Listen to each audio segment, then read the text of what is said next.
In this video, I'm going to cover the most common methods for keeping a lugsail yard close to the mast when a sail is reefed, and why I chose to use a yard parrel line over other options.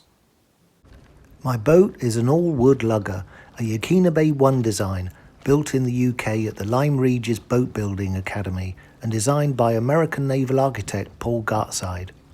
The rig is traditional. It consists of an unstayed mast, a lugsail with yard, tied to the halyard via a bowline knot, and a jawed boom. The halyard and downhaul are tied off to brass belay pins. If you're familiar with luggers, you'll know that it's important to keep the yard close to the mast to ensure good sail performance. You don't want your yard in this position. On my boat, you can see that with no reefs in the sail, the yard sits close to the sheave at the top of the mast, and the boom hovers just above the deck at the foot of the mast. The yard used to be attached to the halyard via a snap hook, but I removed it because it increased the distance between the yard and the top of the mast and meant that the boom dropped too close to the deck. With my lugsail rig configuration, you can see that the yard moves from aft towards the mast as the sail is raised, and it wants to fall aft again as the sail is lowered.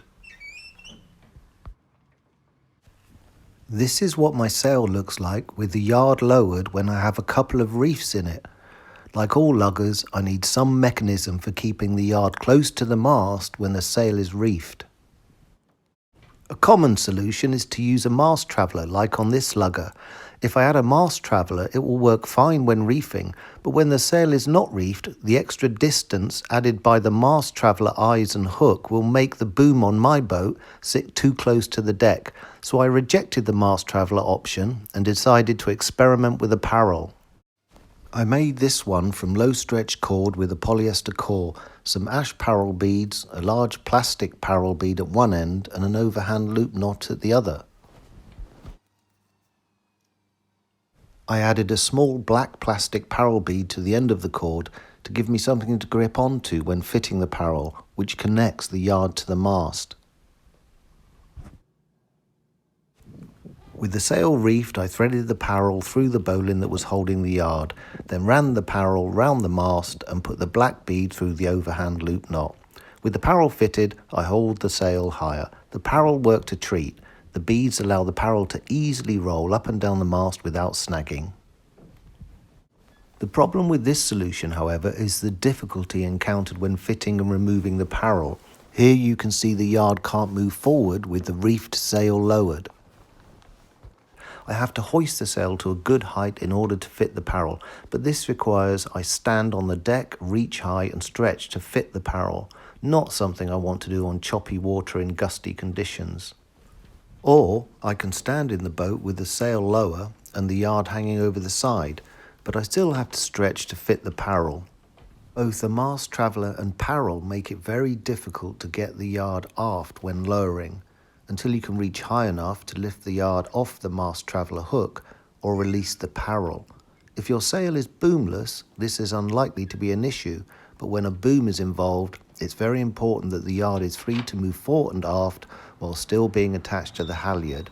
The parrel worked well, but I wasn't happy with the difficulty involved in fixing and removing it.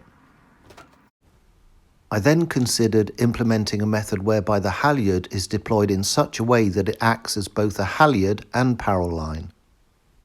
In this scenario, you can see my sail laced to the yard.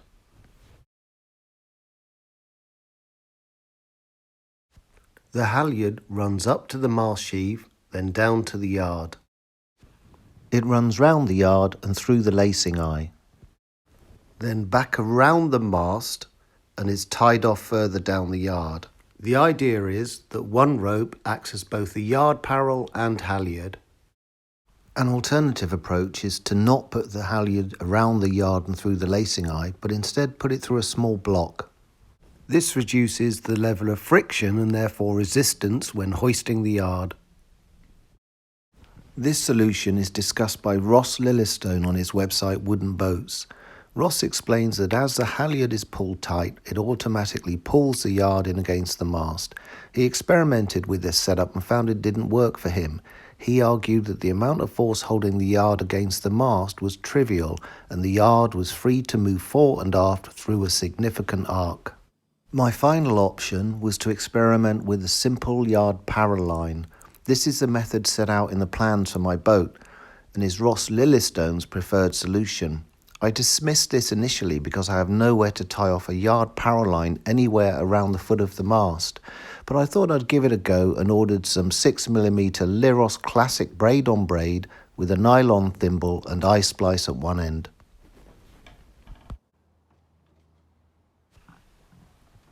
This worked perfectly, simply looping the line through the bowline that connected the halyard to the yard, running it around the mast, then through the nylon thimble was easy to do with the yard lowered.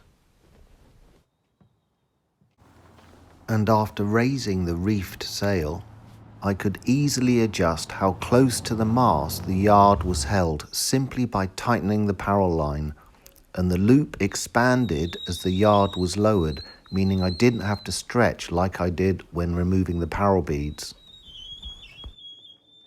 This solution was ideal. The yard was held close to the mast and it would be easy to implement out on the water whenever I needed to reef. You'll notice some twist in my halyard. It's not normally like this. I untwisted it after filming. The only outstanding problem was how to tie off the yard parrel line. I swapped the halyard's single swivel tufnel block for a double. This meant that I could run the line back to the cockpit just like the halyard and downhaul, but I have nowhere to tie it off.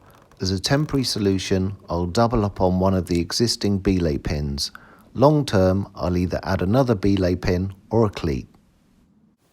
So, after a fair bit of research and experimentation, I ended up following Paul Gartside's original design for keeping the yard close to the mast when a sail is reefed.